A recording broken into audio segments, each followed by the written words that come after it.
Hello guys! Kumusta po kayong lahat? Another video for today. Ayan, samahan niyo po ako at bago tayo magsimula, shoutout muna tayo kay Penili Vlog 143. Thank you po for supporting sa mga video natin. Salamat po.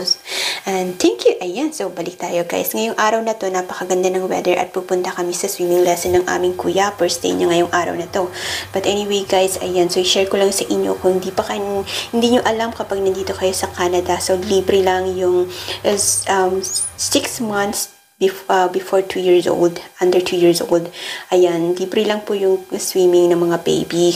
Kung may mga baby kayo na 6 months above, tapos wala pang 2 years old, ayan. So, itry nyo pong mag-register, magano po kayo ng online, gumawa kayo ng account at mag-register kayo kasi sayang naman yung opportunity.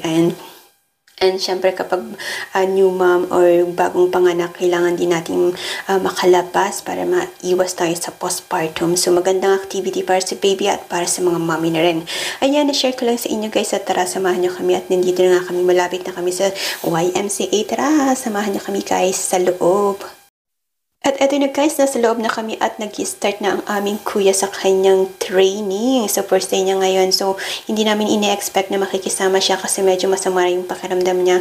Pero pumunta pa rin kami kasi syempre bayad siya. Kahit hindi siya pumunta dito ay kakaltasan tayo. So syempre sayang din naman. And that's good naman nakisama siya and mukha namang ini-enjoy niya. So nakakatuwan din na may ganito kahit magbayad ka, medyo mahal para sa kanila. Pero kailangan din nila and alam mo yung experience, the best din talaga na maibibigay natin sa mga bata habang may time tayo, kasi kapag bumalik tayo sa trabaho wala na naman tayong time. So yung mga ganitong time na pwede nating ibigay sa kanila talagang ibibigay natin. So ayun, i-try nyo po kung may mga baby kayo, new baby, ayan, so punta lang po kayo sa YMCA, register lang po kayo at pwede sila.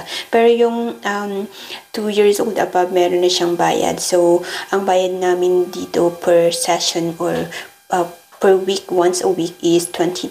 So, medyo mahal siya ng konti pero okay lang. Worth it naman yung experience ng mga bata. And alam naman natin nag-i-enjoy kasi unfair naman sa aming kuya kung hindi siya magsiswimming lesson. Samantalang yung aming baby girl ay meron. Ayan, thank you guys. Na-share ko lang. Thank you for watching and I hope you see you in the next video. Bye-bye!